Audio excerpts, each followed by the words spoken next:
Good morning, Virgo.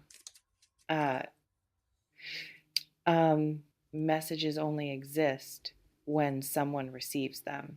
Send all you want, broadcast, transmit, encode meaning into every available frequency. Doesn't matter, doesn't land, doesn't register unless someone's tuned to the right channel, listening at the right moment, willing to decode what's being sent. And sometimes, most times, we're tuned somewhere else entirely, listening for one thing while something completely different tries to break through. Missing signals because we're convinced the important message will sound a certain way, come from a specific source, arrive at an expected time. So we miss it, miss everything, miss what's trying to reach us because it doesn't match our idea of what communication should look like. Which brings us here to this moment, to this title screaming about desperate attempts and missing messages and the urgent need to finally pay attention to what's been trying to get through. But who's trying? What are they trying to say? And why have you been missing it? Wrong questions.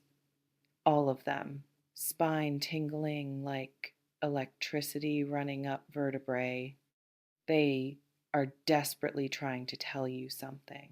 Okay, specific person, presumably, someone with information, someone with urgent communication, someone whose attempts keep failing because you're not receiving, not understanding, not picking up what they're putting down.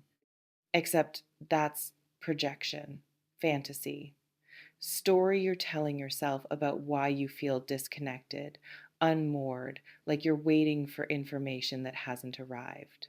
It's easier to believe someone's trying to reach you than to confront the possibility that nobody's sending anything, that the silence is just silence, that the absence of communication means absence, not failed transmission.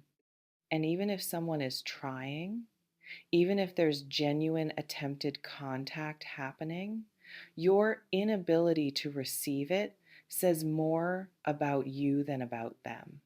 Says more about what you're tuned to, what you're expecting, what you've decided communication must look like in order to count as real.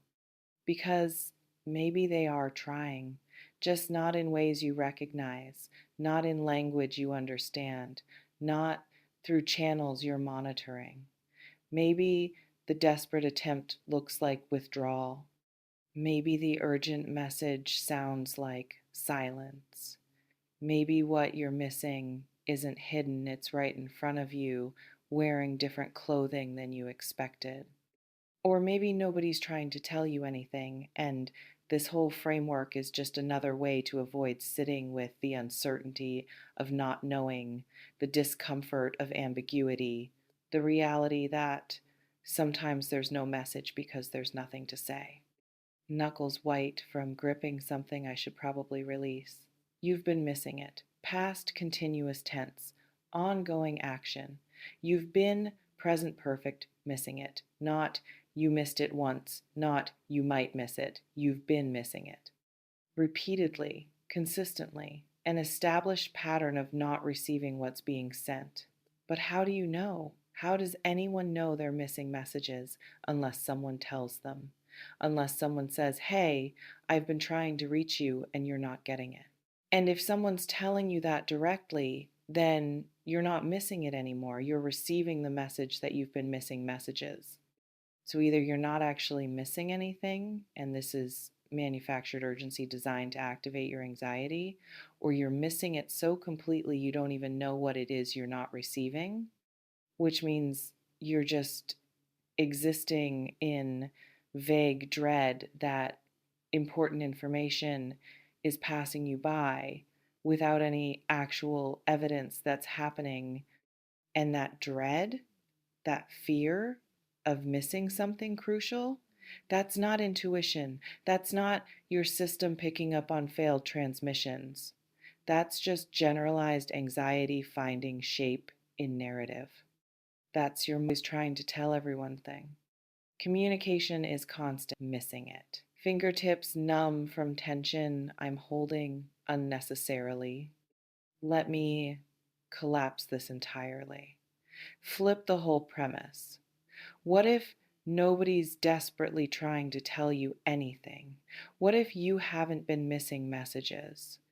What if this whole framework of desperate sender and missing receiver is just structure you've imposed on experience to make sense of feeling disconnected, uncertain, like you're waiting for clarity that hasn't arrived? Because that's what this title activates, not awareness of actual missed communication, anxiety that you're missing something, fear that important information is passing you by, worry that you're not paying close enough attention, not present enough, not tuned in enough to receive what's being sent. And that anxiety, that fear, that worry, they don't help you receive anything.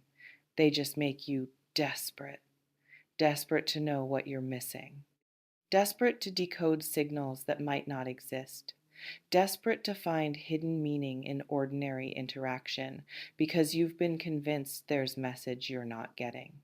And that desperation, that's what actually creates missing. Because desperate isn't receptive. Desperate is clutching, grasping, trying so hard to receive that you can't actually receive. Like trying to hold water by squeezing your fist closed. The tighter you grip, the more escapes. So if you want to stop missing things, if you want to actually receive whatever's being sent, stop being desperate. Stop looking for hidden messages. Stop expecting communication to come in specific form from specific source at specific time. Just be present, be available, be willing to receive what actually shows up instead of what you expect should show up. And if nothing shows up, if nobody's desperately trying to tell you anything, if there's no urgent message you've been missing, then you have your answer. The answer is silence. And silence is communication too. It tells you exactly what you need to know. You just have to be willing to receive it. Whole body releasing tension I didn't realize was pervasive. Truth isn't found in others' stories. It's discovered in your own silence. No predictions, just presence. Stay curious, stay awake.